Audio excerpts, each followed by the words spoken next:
નમસ્કાર વિદ્યાર્થી મિત્રો,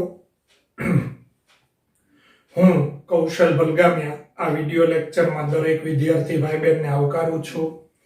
વિદ્યાર્થી મિત્રો, આજે આપણે ઘસારામાં આગળની થિયરીનો અભ્યાસ કરવાનો છે.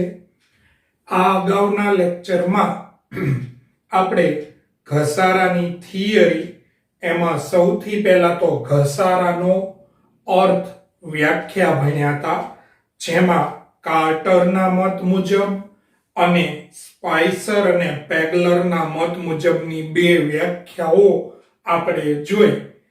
વ્યાખ્યાઓનું અર્થઘટન છેલ્લે એવું નીકળ્યું કે મિલકતોની કિંમતમાં થતો ક્રમશઃ ઘટાડો એટલે ઘસારો. ત્યાર પછી વિદ્યાર્થી મિત્રો આપણે ઘસારાના લક્ષણોની ચર્ચા કરી કે કાયમી મિલકત ઉપર જ ગણાય છે. એમાં આપણે એવો અભ્યાસ કર્યો કે જમીન સિવાયની કાયમી મિલકતો, જમીન છે ને એ બિન ઘસારા પાત્ર મિલકત છે, કાયમી મિલકત હોવા છતાં. પછી વિદ્યાર્થી મિત્રો વપરાશી મૂલ્ય, સમય, ઘસારો, મહેસૂલી ખર્ચ છે, એક રકમ માંડી વાળવામાં આવે છે એટલે કે બિન રોકડનો ખર્ચ છે. તમે ખર્ચ તરીકે ચોપડે નોંધો છો પણ રોકડની જાવક થતી નથી, એટલે એક રકમ માંડી વાળી એવી રીતે ગણવામાં આવે છે, મતલબ કે બિન રોકડનો મહેસૂલી ખર્ચ છે. પછી હિસાબી વર્ષના અંતે મિલકતનો વપરાશ, જોગવાઈ વગેરે બાબતો ભણ્યા. ઘસારો શા માટે ગણવો જોઈએ, એના હેતુઓ, બરાબર, અથવા ઘસારાની જોગવાઈની જરૂરિયાત કયો અથવા ઉદ્દેશ કે હેતુ કયો, કેમ કે જે એના હેતુ ઉદ્દેશ હોય એ જ આપણી જરૂરિયાત હોય, બરાબર. તો ધંધાના ખર્ચ તરીકે ગણવું, સાચો અને વાજબી નફો નુકસાન જાણવા, ધંધાની સાચી અને વાજબી આર્થિક પરિસ્થિતિ જાણવા, તમે જે વસ્તુ બનાવો છો, મેન્યુફેક્ચરિંગ કરો છો, એની સાચી પડતર કિંમત જાણવા અને સાચી પડતર કિંમતના આધારે સાચી વેચાણ કિંમત જાણવા. પછી મૂડીની જાળવણી માટે પણ ઘસારો જરૂરી છે. ધારાકીય જોગવાઈનું પાલન કરવા. બસ અહીંયા સુધીનો આપણે અભ્યાસ કર્યો હતો. આજે આગળની બાબત ભણીએ. ઘસારાને અસર કરતા પરિબળો, કયા કયા પરિબળોને લીધે ઘસારો લાગે છે, અથવા ઘસારા વખતે કયા કયા પરિબળો ધ્યાનમાં લેવા જોઈએ. એમાં પહેલું છે મિલકતનો વપરાશ. વિદ્યાર્થી મિત્રો, મિલકતનો વપરાશ એ ઘસારાને અસર કરે, બરાબર. તમે જુઓ, માનો કે બે મિત્રો છે, બંને એક સાથે એક જ કંપનીની એક સરખી બાઇક છોડાવી, તો શું વર્ષ દિવસ પછી, સમયનું પરિબળ આપણે કોમન રાખીએ, શું વર્ષ દિવસ પછી બંને બાઇકની કિંમત એક સરખી જશે? નહીં. જે આપણે એમ માનો ને કે એક્સ અને વાય બે વ્યક્તિ છે, એણે બંને એક સરખી બાઇક એક જ તારીખે એક જ સાથે છોડાવી, વર્ષ દિવસ પછી બંનેની બાઇકની કિંમત તપાસો તો અલગ અલગ હોય છે. શું કામ? એક્સ નામની વ્યક્તિ છે તો એને દાખલા તરીકે બાઇકનો ખૂબ ઉપયોગ કર્યો છે, એને ખૂબ દરરોજ આગે અપડાઉન કરવું પડતું, એટલે ખૂબ આગે સુધી જતો તો બાઇક લઈને, પ્લસ એની જાળવણી બહુ સારી નથી. જ્યારે વાય નામનો વ્યક્તિ છે ને સિટીમાં અંદર જ તેને બહુ ઓછા કિલોમીટર ચલાવવાના હોય અને એની જાળવણી સારી, કે ઓફિસમાં વ્યવસ્થિત પાર્કિંગની અંદર ગાડી રહે, ઘરે પાર્કિંગની અંદર વ્યવસ્થિત ગાડી રહે, તો મિલકતના વપરાશ ઉપર, સમય તો બેને હરખો થયો છે 1 વર્ષ, પણ વપરાશ ઉપર એ ઘસારાનો આધાર છે. બીજું છે સમયનું પરિબળ. વિદ્યાર્થી મિત્રો, જો ઘસારાને સમયે ઘસારો તો લાગે જ તે. તમને મને ખબર છે કે આપણે શોરૂમમાંથી બહાર વહી આવીએ ને એટલે તરત જ તમે જુઓ મિલકતની કિંમત, દાખલા તરીકે બાઇક હોય, મોબાઈલ હોય, તો એની કિંમત ઘટી જાય. કેમ કે તમે એટલા ને એટલા રૂપિયા માંગો તો એ સામેવાળી વ્યક્તિ એમ ન કે તો હું અંદર શોરૂમમાં જઈને નવી ન લઈ આવું. તમે ખાલી 2 દિવસ કે 3 દિવસ રાખીને એમ કહો કે મારે વેચી દેવું છે, તો એની પૂરી કિંમત આપણને મળતી નથી. ભલે બહુ સામાન્ય એવી પણ રકમ આપણે ઓછી મળે. એટલે સમયનું પરિબળ, એટલે કદાચ તમે વપરાશ ન કર્યો હોય, મોબાઈલ લીધો, બોક્સમાં પેકિંગમાં તમે લાવ્યા, એમનેમ તમે તમારી તિજોરીમાં એ મોબાઈલ મૂકી રાખ્યો, તો મહિના દિવસ પછી, અઠવાડિયા પછી કે 6 મહિના પછી એની કિંમત તો ઘટવાની જ છે, ભલે તમે વપરાશ નથી કર્યો છતાં. તો સમયનું પરિબળ એને અસર કરે છે. જથ્થામાં ક્રમશઃ ઘટાડો થવો. વિદ્યાર્થી મિત્રો, તમે જુઓ ખનિજ તત્વો બધા આવે. ખનિજ તેલ છે, કોલસો છે, બરાબર, પેટ્રોલિયમ પેદાશો છે, સોનાની ખાણ હોય, આ બધામાં એક દિવસ તો પૂરું થઈ જ જવાનું છે. ભલે બહુ વર્ષો સુધી જથ્થો હાલે, પણ એની એક લિમિટ તો છે જ તે કે એક જગ્યાએ આવી અને પૂરું થઈ જશે એક સમયે.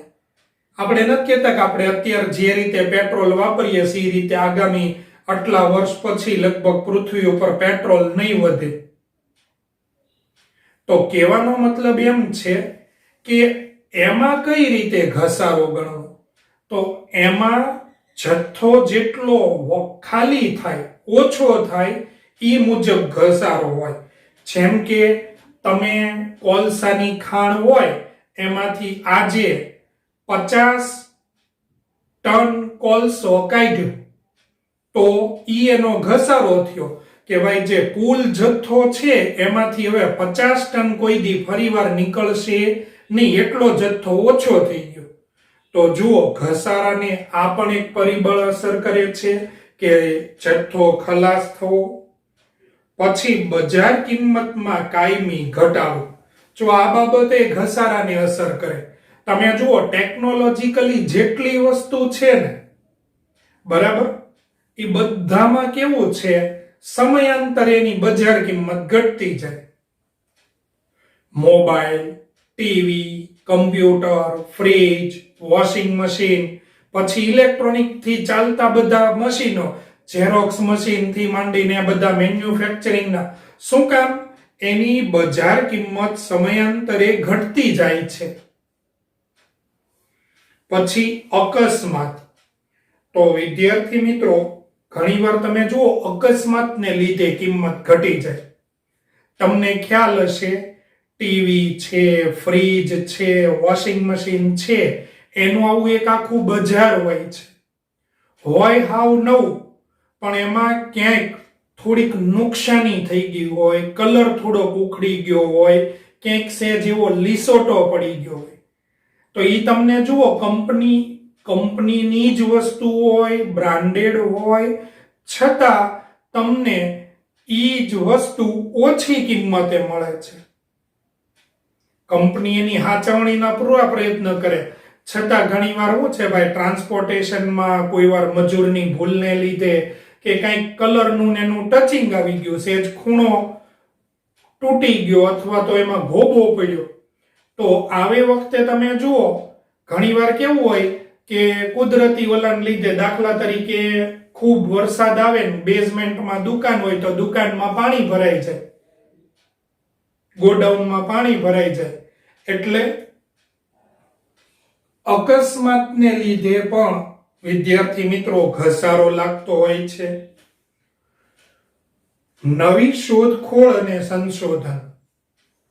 ટેકનોલોજી વાળી બધી જ વસ્તુ, શું કામ? એની કિંમત ઘટતી જાય છે, નવી શોધખોળ થાય. આપણે 4 GB રેમ વાળો ફોન લીધો હોય તો આ બજારમાં 6 GB રેમ વાળો નવો ફોન નીકળે. કેમેરો 32 મેગાપિક્સલ હોય તો હવે 64 મેગાપિક્સલ નીકળે, 128 મેગાપિક્સલ નીકળે. બરાબર. તો એની ટચ કરવાની, એની કામ કરવાની, એની ચાર્જિંગ થવાની કેપેસિટી બધું ફેરફાર થતો જાય. આપણો જૂનો ફોન હોય 3 કલાક રાખો ત્યારે ફૂલ ચાર્જ થાય, નવો ફોન હોય લગભગ પોણો કલાકમાં ફૂલ ફોન ચાર્જ થઈ જાય. તો નવું આવ્યું તો એને લીધે જૂનાની કિંમત ઘટે, અને કિંમત ઘટે એટલે ઘસારો. ઘસારો એટલે એવું નથી કે ભાઈ એનું આમ કલર ઉખડી જાય ને ઓલું થઈ જાય ને એમ, બરાબર. દાખલા તરીકે તમે તમારો ફોન છે એ તમે ખૂબ સારી રીતે કવરની અંદર સાચવીને રાખો છો, તમારો વપરાશ એ સારો છે, બરાબર. એમ છતાં તમે જુઓ બજારમાં તમે લીધું હોય પછી નવા ફોનના ઈ જ કંપનીના મોડેલ આવતા જાય સારા, એટલે તમે જે લીધેલો ફોન છે એની કિંમત ઘટે છે. શું કામ? નવી શોધખોળ થઈ ગઈ. પછી કુદરતી પરિબળ, પૂર, ધરતીકંપ, વરસાદ, વાવાઝોડું, આ બધી કુદરતી પરિબળો છે. ઘણીવાર એને લીધે મિલકતની કિંમતમાં મેં કીધું એની જેમ, બરાબર, પૂર આવે ને પાણી ભરાઈ ગયા હોય તો એ પછી હવે તમે જુઓ તો એ વસ્તુનું બાહ્ય પેકિંગ છે, એનું અમુક ઓલું છે એ બગડી જાય, તો તમારે પછી એને ઓછી કિંમતે વેચી દેવું પડે. તો એ પણ એક જાતનો ઘસારો થયો. હવે વિદ્યાર્થી મિત્રો, ઘસારાની રકમ અને ઘસારાનો દર નક્કી કરતી વખતે ધ્યાનમાં રાખવાના મુદ્દા. ઘસારાની રકમ અને ઘસારાની ટકાવારી. વિદ્યાર્થી મિત્રો, મેં આની પહેલાના લેક્ચરમાં તમને સમજાવ્યું હતું કે ધારાકીય જોગવાઈ એટલે કે કાયદો જ છે. કાયદાનું પાલન કરવા માટે થઈને વિદ્યાર્થી મિત્રો તમારે ઘસારો ગણવો પડે. પણ હવે ઘસારો કેટલો ગણવો, કઈ પદ્ધતિએ ગણવો, એ વ્યક્તિએ જાતે નક્કી કરવાનું હોય છે. અને એના માટે મેં હમણાં આપેલું ઉદાહરણ હું રિપીટ કરું છું કે એક્સ અને વાય આ બે વ્યક્તિઓ છે. એક્સ ખૂબ વધારે વપરાશ કરે છે, જ્યારે વાય જાળવણીપૂર્વક વપરાશ કરે છે. તો હવે તમે બેયને એક હરખું એમ કહી દો, તારે ભાઈ તમારી જે બાઇક છે, બરાબર, એની ઉપર 10,000 ઘસારો ગણવાનો જ છે. તો હવે કેવું થાય? એક્સે 10,000 કરતાંય વધુ મિલકતનો વપરાશ કર્યો છે, વધુ ઘસારો લાગ્યો છે, અને વાયની જાળવણી એવી છે, એને વપરાશ ઓછો કર્યો છે, એને કારણે એને ઘસારો 10,000 કરતા ઓછો લાગુ પડે છે. એટલે તમે એવું કાયદો એમ કહે છે કે ઘસારો ગણવો ફરજિયાત છે, પણ તમારી મિલકત ઉપર કઈ પદ્ધતિએ કેટલો ઘસારો ગણવો એ તમારે જાતે નક્કી કરવાનું રહેશે. તમને ઘણાને એમ થાય તો સાહેબ બધા ઘસારો વધુ ગણે ને એટલે નફો ઓછો દેખાય, તો એની સામે મિલકત વહેલા ઝીરો થઈ જાય એટલે એ પાઘડીનો વળ છેડે આવે. હવે એ પાછી આખી એકાઉન્ટની અલગ બાબત થઈ ગઈ કે કોક શું કરે કે ભાઈ ભવિષ્યનું જોયું જાય, અત્યારે છટકો ને નફામાંથી, તો એ ઘસારો વધુ બતાડે. જો એ નામાની મર્યાદાઓ છે, જેનો આપણે ભાગ 1ના પહેલા પ્રકરણમાં અભ્યાસ કર્યો, ત્યારે મેં તમને કીધું હતું કે ઘણી બધી જગ્યાએ અંદાજિત રકમ લેવામાં આવે છે. તો જો એમાં ઘસારો એક એનું ઉદાહરણ છે કે કઈ પદ્ધતિએ ઘસારો ગણવો અને કેટલા રૂપિયા અથવા કેટલા ટકા ઘસારો ગણવો, એ તમારે જાતે નક્કી કરવાનું. અને જાતે નક્કી કરવાનું આવે એટલે વ્યક્તિની વિચારસરણીની એમાં અસર થાય જ તે, બરાબર. તો હવે ઘસારાનો દર અથવા ઘસારાની રકમ વખતે શું ધ્યાનમાં લેવાનું?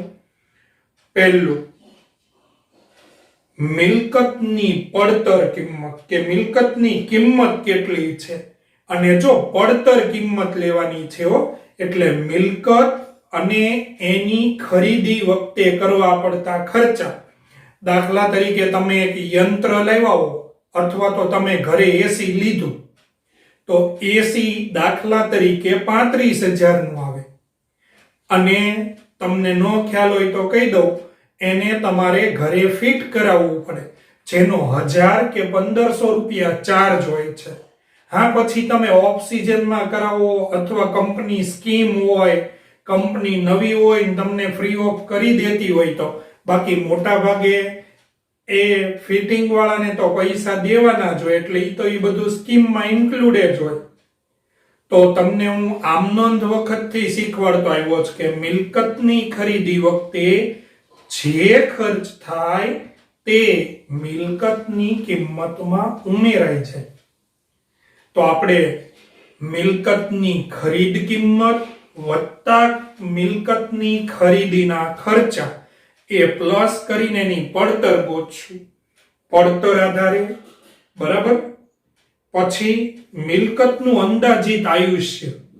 મોટા ભાગે દરેક મિલકતનું એક ચોક્કસ અંદાજિત આયુષ્ય હોય, અને એટલે જુઓ એ સમય પૂરતી કંપની તમને ગેરંટી કે વોરંટી પ્રોવાઈડ કરે કે ભાઈ આ યંત્રમાં 5 વર્ષ સુધી જે કાંઈ થશે ને એનું રિપેરિંગ ફ્રીમાં. અમુક પાર્ટ્સની ગેરંટી હોતી હોય, કેમ કે તમે ગમે એટલો વપરાશ કરો ને, એને મેક્સિમમ જોયું હોય કે ભાઈ 24 કલાકનો વપરાશ કરે ને તોય 5 વર્ષ સુધી એને કાંઈ થાય જ નહીં, તો એ તમને 5 વર્ષની ગેરંટી એ પ્રોવાઈડ કરે. પણ પછી તમે જુઓ એનો ગેરંટી વોરંટી પીરિયડ પૂરો થાય પછી તમને ખબર છે કે અમુક સમય પછી તમે જે રીતે હાચ્યું હોય ને જેવી મિલકત હોય એ મુજબ, પણ અમુક સમય પછી એમાં ઈ ખર્ચની શરૂ થઈ જાય. તો દરેક મિલકતમાં તમે વાંચજો, તમે જે મોબાઈલ ફોન લીધો ને એની અમુક કલાકોની બહુ મોટો આંકડો હોય, પણ અમુક કલાકોનું ચોક્કસ આયુષ્ય હોય. ઈ પછી જેટલો હાલે એ તમારા નસીબ, પણ ચોક્કસ આયુષ્ય હોય. આવું ટીવીમાં હોય, ફ્રીજમાં હોય, દરેક મશીનરીમાં હોય. પછી મિલકતની ભંગાર કિંમત, કે ભાઈ આ મિલકત જ્યારે આપણે વેચશું ત્યારે ભંગારમાં એના કેટલા આવશે, બરાબર. દાખલા તરીકે વિદ્યાર્થી મિત્રો તમે જુઓ, ઘણીવાર તમે એવું સાંભળ્યું છે કે આને તમે ભંગારમાં દેશો ને તો એટલા રૂપિયા આવશે. દાખલા તરીકે મર્સિડીઝ છે, તો મર્સિડીઝનું એન્જિન ચાંદીમાંથી બને છે, તો તમે એનું ખાલી એન્જિન ભંગારમાં આપો ને, મોટી સારી જે કરોડ ઉપરની 4 વ્હીલો છે એની હું વાત કરું છું, તો એના એન્જિનના ખાલી 10 લાખ રૂપિયા તો તમને મળે ભંગારમાં. એટલે એની ભંગાર, અને આ એનું સૂત્ર છે, હમણાં આપણે ઘસારો આવશે ત્યારે એના સૂત્રનો અભ્યાસ કરશું, બરાબર. પછી મિલકતનો વપરાશ. જો ભાઈ ઘસારાની રકમ નક્કી કરતી વખતે તમે જુઓ, અમુક ફેક્ટરીઓ 24 કલાક 3 પાળીમાં કામ કરે, માણસોની બદલા થાય પણ મશીનરી કન્ટિન્યુ શરૂની શરૂ જ હોય, કામ શરૂ જ હોય. અમુક ફેક્ટરીઓ 16 કલાક, અમુક 12 કલાક, અમુક 8 કલાક કામ કરે. તો તમે કેટલો વપરાશ કરો છો એના આધારે. સમારકામ અને જાળવણી, તમે કેટલી એની મરામત કરાવડાવો છો, એની જાળવણી રાખો છો, બરાબર. આ બધામાં તમે જુઓ એના સર્વિસના કોન્ટ્રાક્ટ હોય, તમે એ સર્વિસ વ્યવસ્થિત રીતે કરાવી રાખો તો ઘસારો ઓછો લાગે, બરાબર. મિલકતનું આયુષ્ય વધે. બહુ સરસ મુદ્દો છે. છઠ્ઠો, મિલકતમાં રોકાયેલી મૂડીનું વ્યાજ. રોકાયેલી મૂડીનું વ્યાજે ઘસારા વખતે ગણવું જોઈએ કે આપણે 5 લાખ રૂપિયા બેંકમાં મૂકવાને બદલે યંત્રમાં નાખ્યા, યંત્ર લીધું, તો બેંકમાં જે વ્યાજ મળે ને ઈ વ્યાજ રોકાયેલી મૂડીનું વ્યાજ કહેવાય. તો ઘસારા વખતે ઈ ધ્યાનમાં રાખવું પડે કે આ 5 લાખ જો બેંકમાં પડ્યા હોત તો માનો કે મહિને 2000 નું વ્યાજ આવત, તો વર્ષે 24,000 રૂપિયા થયા દાખલા તરીકે, તો વર્ષે 24,000 નો ઘસારો તો ગણાય જ તે. પછી નવી શોધખોળ કેટલી જલ્દી થાય. તમે જુઓ, ઘણાના માટે એવું સાંભળ્યું છે ફોનમાં બહુ ન નખાયો, એમાં પૈસા ઘટતા. આપણે અત્યારે 20,000 નો ફોન લીધો હોય, થોડાક જ દીમાં નવું મોડેલ બહાર પડે તો આપણો ફોન 15,000 નો થઈ જાય. તો નવી શોધખોળો કેટલા સમયમાં થાય છે. અન્ય પરિબળો જેમ કે બજારમાં ભાવ ઘટવાની શક્યતા વગેરે બાબતો છે. પછી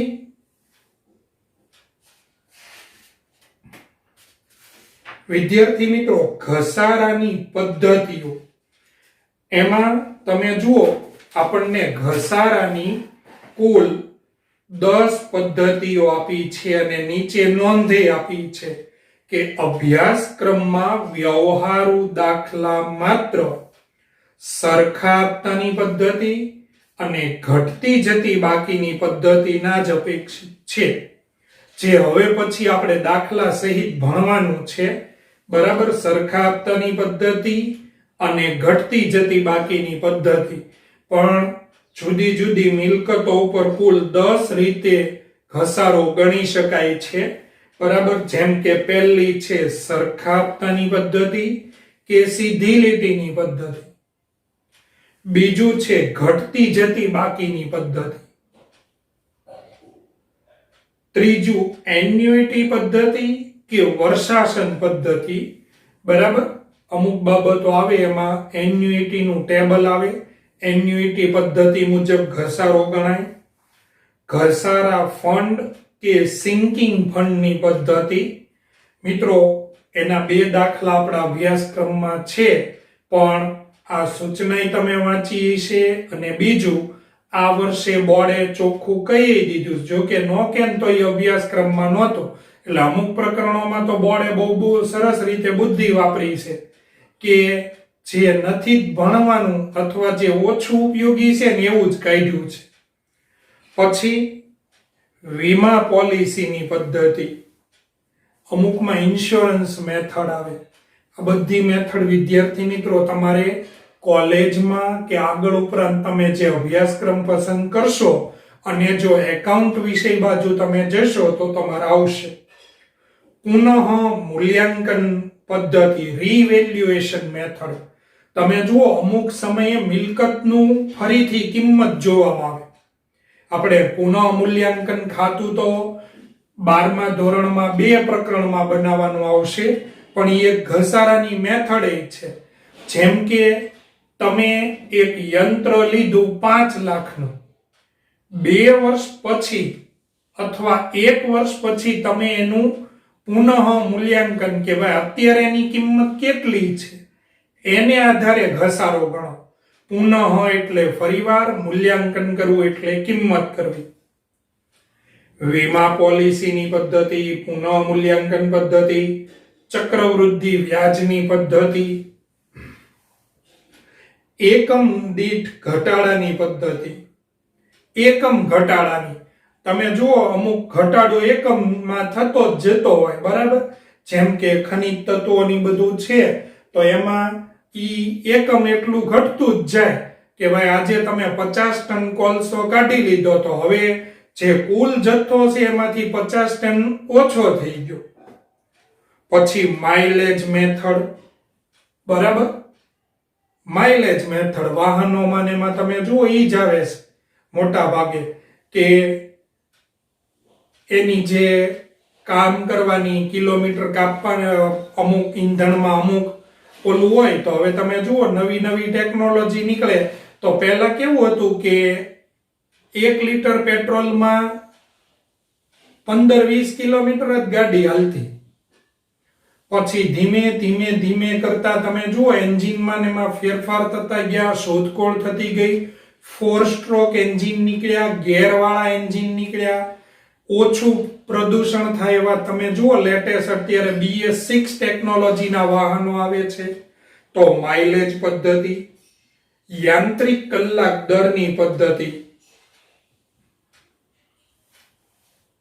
કેટલા કલાક, આનો તો ઉપયોગ તમારે લગભગ કોલેજમાં આવશે જ તે.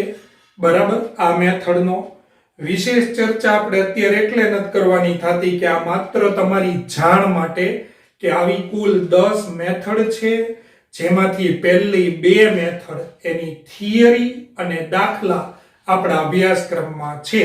એટલે હવે પછીના લેક્ચરમાં જ્યારે આપણે મળશું ત્યારે સરખા હપ્તાની પદ્ધતિ, એના દાખલા અને એની થિયરી બરાબર, એનો અભ્યાસ શરૂ કરી દેશું. એટલે હવે પછીના લેક્ચરથી આપણે દાખલાઓ ભણવાના થશે. ચાલો આજે એટલું રાખીએ છીએ. Okay, thank you all of you.